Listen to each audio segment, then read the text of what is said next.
যদি আপনি দেন আমরা এগুলো কিনে অযথা ব্যয় করবো না, গরিবদের মাঝে আমরা স্বল্প মূল্যে আবার বিক্রি করে দেব। ওসমান বললেন, না না, 50% লাভে আমি দেব না। তোমরা যদি আমাকে 1000 গুণ লাভ দাও তাহলে আমি তোমাদের কাছে বিক্রি করব, কারণ আমাকে তোমাদের আগে আরো একজনে 700 গুণ লাভে ক্রয় করার জন্য প্রস্তাব দিয়েছেন। সুবহানাল্লাহ বলবেন না? কথা বোঝেন আপনারা? বোঝেন? ওসমানকে ব্যবসায়ীরা বলল, কি ব্যাপার, কে আপনাকে? আমরাই তো, আপনি মদিনায় মাল পৌঁছার পরে আমরাই তো প্রস্তাব দিলাম, কে আবার আপনাদেরকে 700 গুণ লাভ দেওয়ার প্রস্তাব দিল? ওসমান রাদিয়াল্লাহু তাআলা আনহু বলেন, আর কেউ নয়, আর কেউ নয়, আমাকে যিনি 700 গুণ লাভের প্রস্তাব দিয়েছেন তিনি হলো আমার আল্লাহ। আমি আমার এই গোটা সম্পদের স্তূপ, গোটা গমের স্তূপকে আল্লাহর রাস্তায় দান করে দেব। সুবহানাল্লাহ। আউলিয়ারা কারে উকুবা ইখতিয়ার, জাহেলারা কারে দুনিয়া ইখতিয়ার। মাইলে মোমেন সোয়ে মোমেন মিশাওয়াদ, মাইলে কাফের সোয়ে কাফের মিশাওয়াদ। এক জামানা সোহবতে বা আউলিয়া, বেহতার আজ 100 সালে তাআত বেরিয়া। আমার মুসলমান ভাইরা, এজন্য আল্লাহর রাস্তায় দান করার দরকার আছে না নাই? দান করবেন নি আপনারা সকলে? হাত উঠায় না, মনে করছে এখনই চায় নাকি? আরে হাত উঠান, ভয় নাই, আলোচনা তো এখনো বাকি আছে। হাত সোজা করে উঠান নাই, ভয়ে ভয়ে হাত উঠায়। নারায়ে তাকবীর, নারায়ে তাকবীর। আল্লাহ কবুল করুক, বলে না আমিন। ভয় পায়েন না, ডরায়েন না মিয়া। যদি চাইও আল্লাহর জন্যই তো চাইবো, কথা বলেন ঠিক কিনা? উঠে যাবেন না এই জন্য আপনারা? আলোচনা আরেকটু চলবে ইনশাআল্লাহ। আল্লাহ কবুল করুক, বলে না আমিন। আমার ভাইয়েরা, আল্লাহর রাস্তায় মাল যেমন খরচ করা লাগবে, ঠিক তেমনি ভাবে মাঝে মাঝে আল্লাহর জন্য রক্ত দেয়া লাগতে পারে কি পারে না? রক্ত দেওয়ারও দরকার আছে না নাই? আবার মাঝে মাঝে আল্লাহর জন্য, আল্লাহর রাসূলের ইজ্জতের জন্য, আল্লাহর দ্বীনকে টিকিয়ে রাখার জন্য মাঝে মাঝে জীবনটাও দিতে হতে পারে। জীবনটাও দেওয়ার দরকার আছে না নাই? জীবন দিতে প্রস্তুত আসেননি আপনারা? দিনের পথে যারা দিয়ে গেলে প্রাণ, মৃত বলো না ওরা খোদার মেহমান। দিনের পথে যারা দিয়ে গেলে প্রাণ, মৃত বলো না ওরা খোদার মেহমান। ওরা মরেনি, চলে গেছে জান্নাতে, রয়েছে তারা মহান প্রভুর হেফাজতে। আল্লাহু আকবার বলেন। শহীদেরা কি মরে নাকি? আমার কথা নয়, আল্লাহ রাব্বুল আলামিন কোরআনে কারীমের মধ্যে বলে দিলেন, ওয়ালা তাহসাবাল্লাযীনা কুতিলু ফি সাবিলিল্লাহি আমওয়াতা বাল আহইয়াউন ইনদা রাব্বিহিম ইউরযাকুন।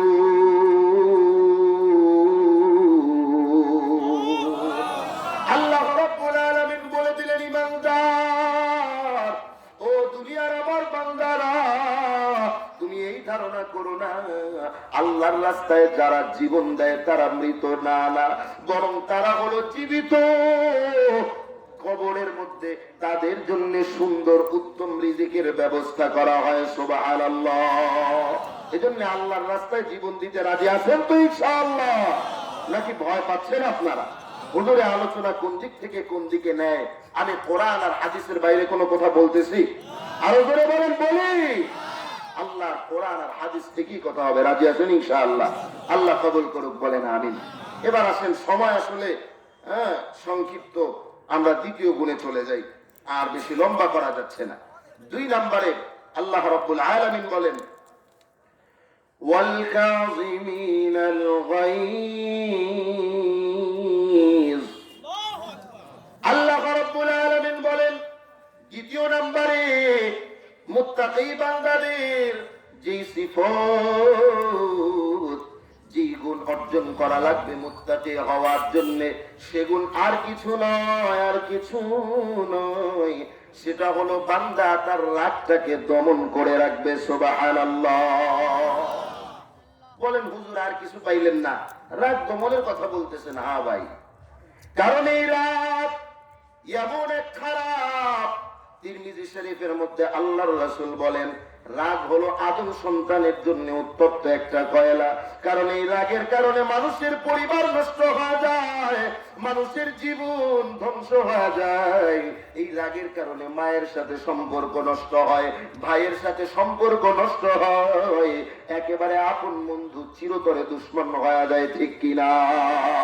বাবার সাথে সম্পর্ক নষ্ট হয়। 30 বছরের যুবক ইমাম সাহেবের রুমে আইসা কান্না করে, হুজুর আমার তো অবস্থাটা খারাপ হয়ে গেছে, মারাত্মক ভাবে কান্না শুরু করে দিয়েছে। ইমাম সাহেব ডেকে বলে, যুবক এই বয়সে আবার কান্নার কি আছে, কি জন্য কান্দো? বলে হুজুর আর কইলেন না, রাগের মাথায় বউরে বলে দিছি 3 তালাক, বউরে বলে দিছি 3 তালাক।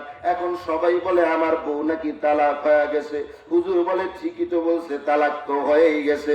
এবার যুবক বলতেছে, হুজুর আমি তো সাধারণ ভাবে তালাক দিই নাই, আমি তো রাগের মাথায় তালাক দিয়েছি।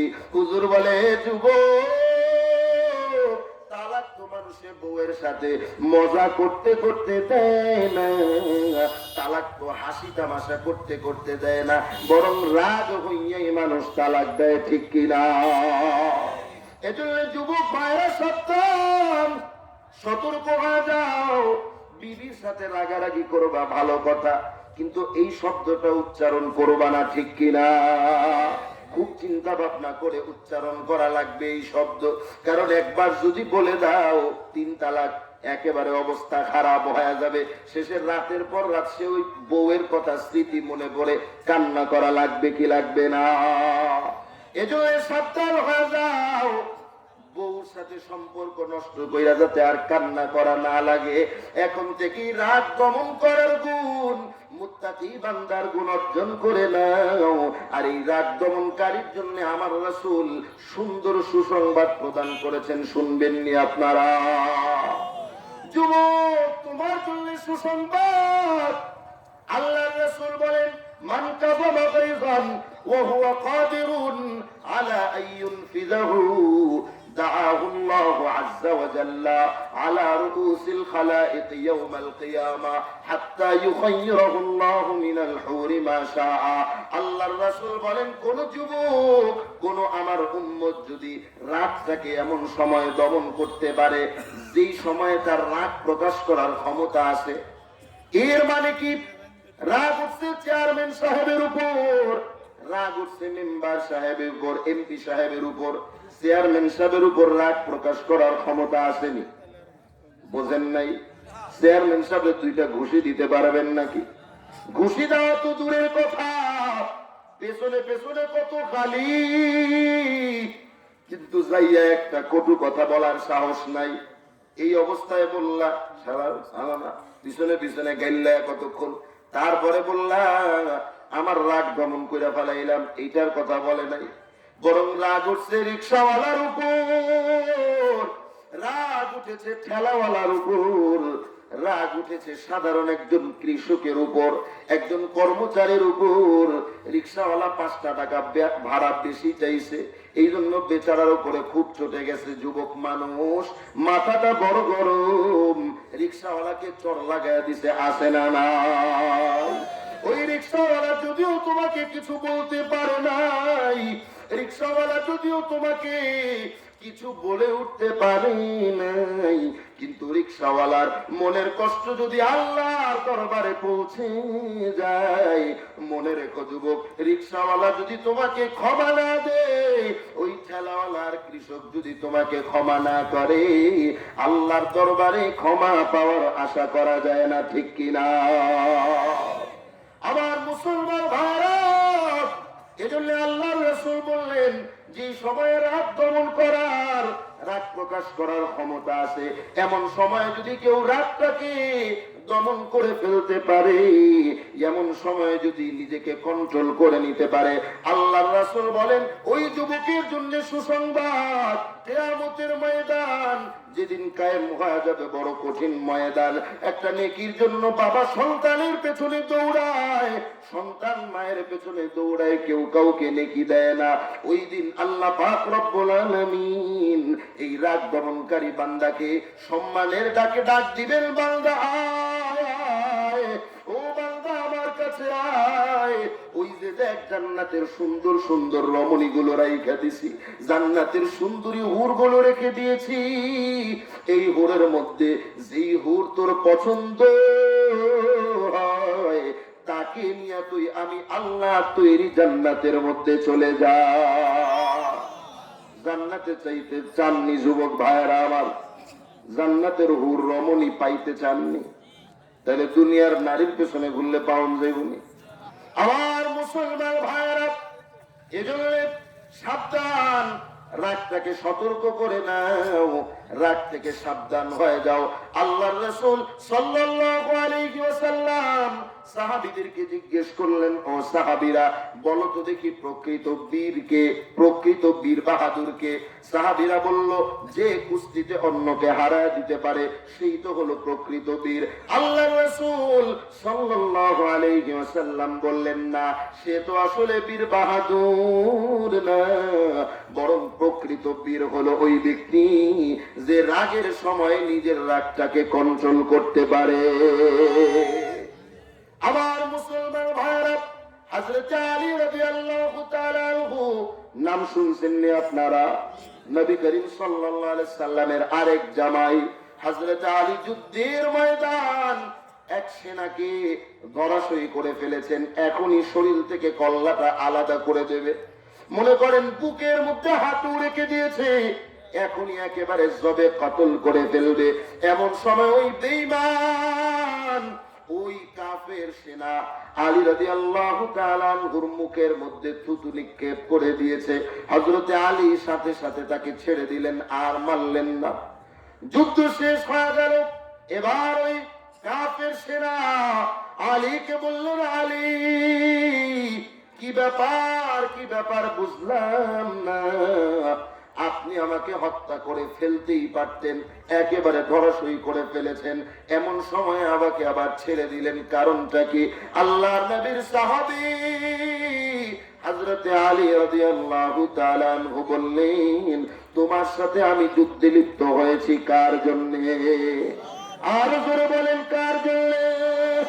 আমাদের সব কিছু কার জন্য? আমাদের জীবনটাও হবে কার জন্যে? আমাদের মরণ হবে কার জন্যে? আমাদের নামাজ হবে কার জন্যে? কুল ইন্না সালাতি ওয়া নুসুকি ওয়া মাহইয়ায়া ওয়া মামাতি লিল্লাহি রাব্বিল আলামিন।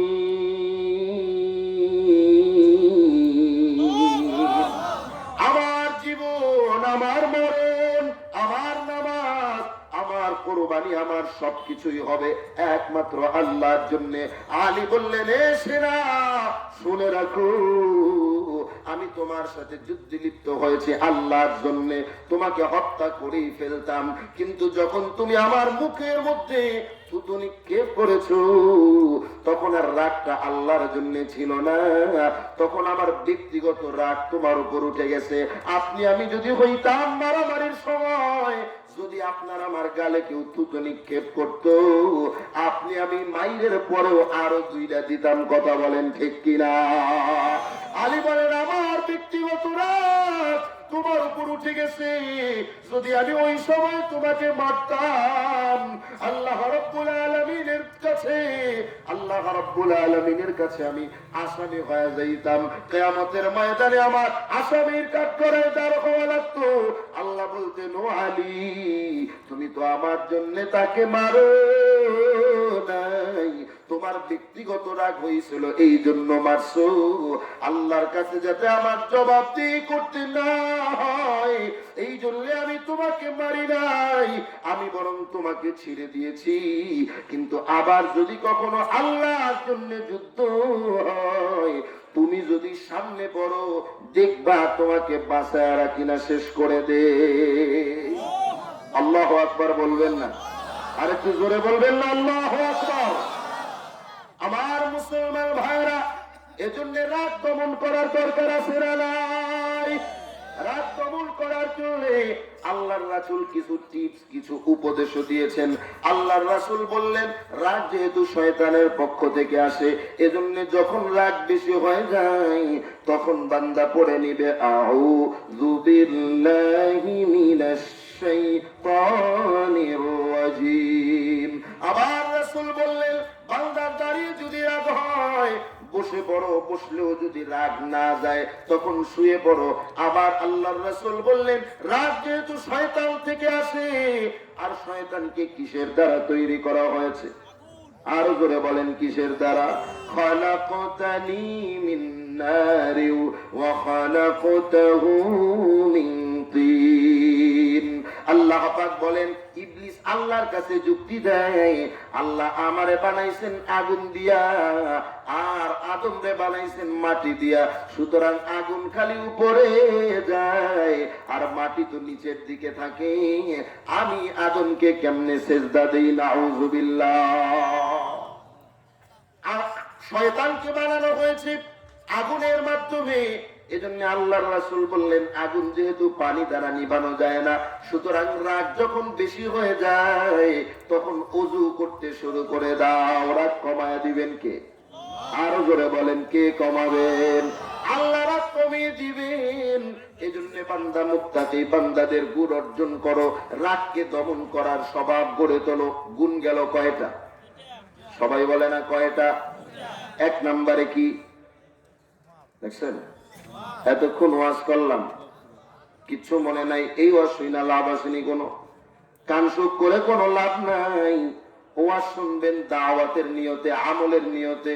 যদি বয়ান মুখস্থই না হয়, পুরা যদিও মুখস্থ না হবে, মূল মূল পয়েন্ট গুলা মুখস্থ রাখার দরকার আছে না নাই?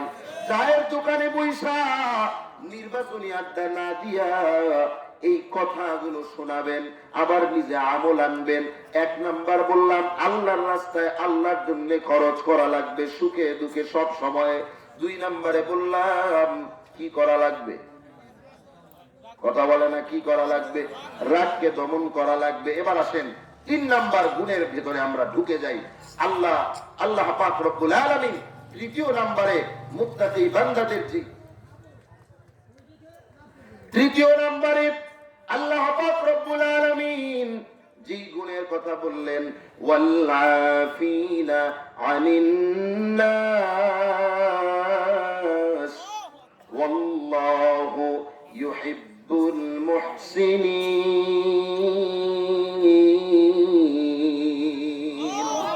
আল্লাহ পাক রব্বুল আলামিন তিন নম্বরে মুত্তাকি বান্দাদের যে গুণের কথা বললেন সেটা হলো মানুষকে মাফ করে দেওয়ার গুণ, মানুষকে ক্ষমা করে দেওয়ার গুণ, মানুষের ছোট ছোট ভুল, মানুষের বড় বড় ভুলগুলোকে ক্ষমা করে দেয়া, ভুলে যাওয়া। আমার মুসলমান ভাইরা, আমাদের স্বভাব হলো ছোট্ট একটু ভুলকে এইটাকে মনে রাখতে রাখতে আস্তে আস্তে এত বড় করি, আস্তে আস্তে এত বিশাল বানায় নেই। এইটার কারণে একেবারে চিরদিন কথা বন্ধ হয়ে যায়। বন্ধু বন্ধুর সাথে দিনের পর দিন কথা বলে না।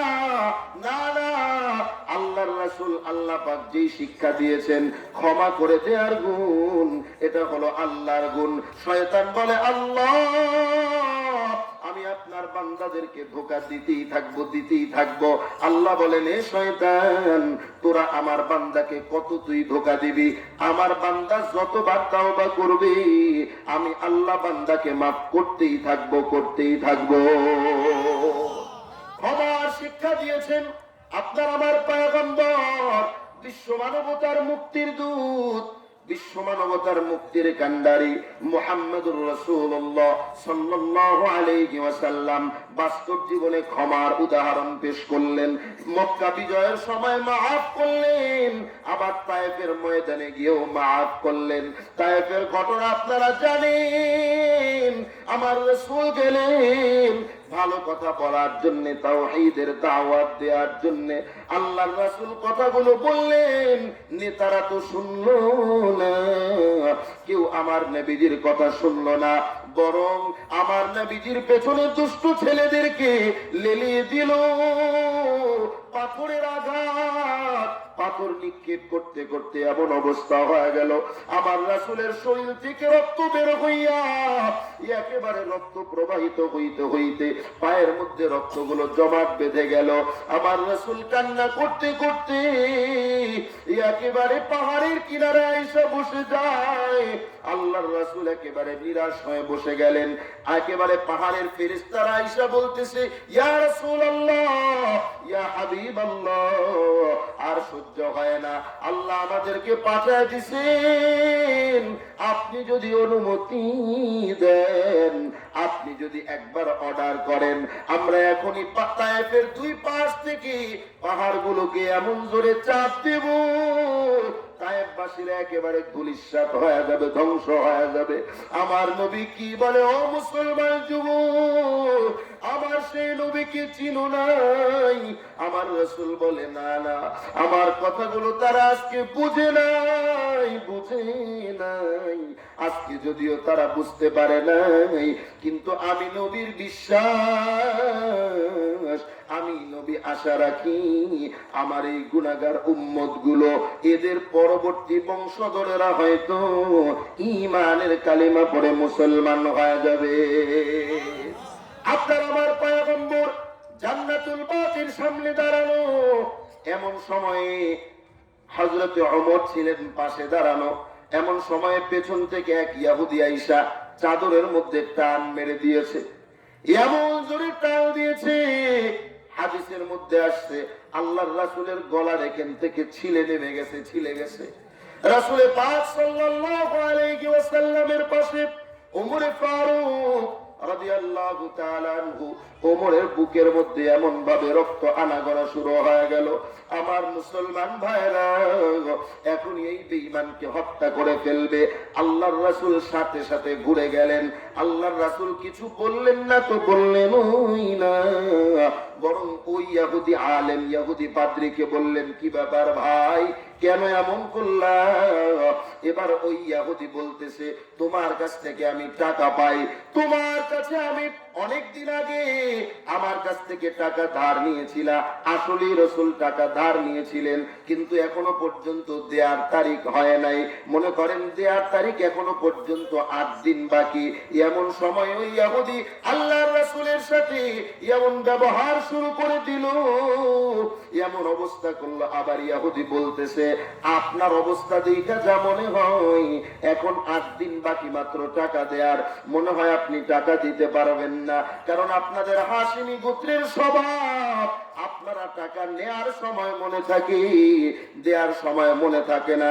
এমন কথাগুলো, খারাপ কথা যখন বললেন, আল্লাহর নবী মনে কষ্ট পাইলেন, কিন্তু নবীজি কিছু বললেন না।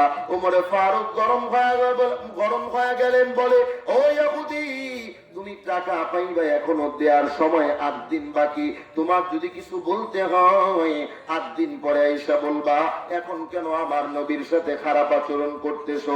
ওই ইহুদি আলেম কিছু বলার আগেই আমার নবীজি বললেন, ওমর, না না, তুমি তার সাথে খারাপ ব্যবহার করবা না।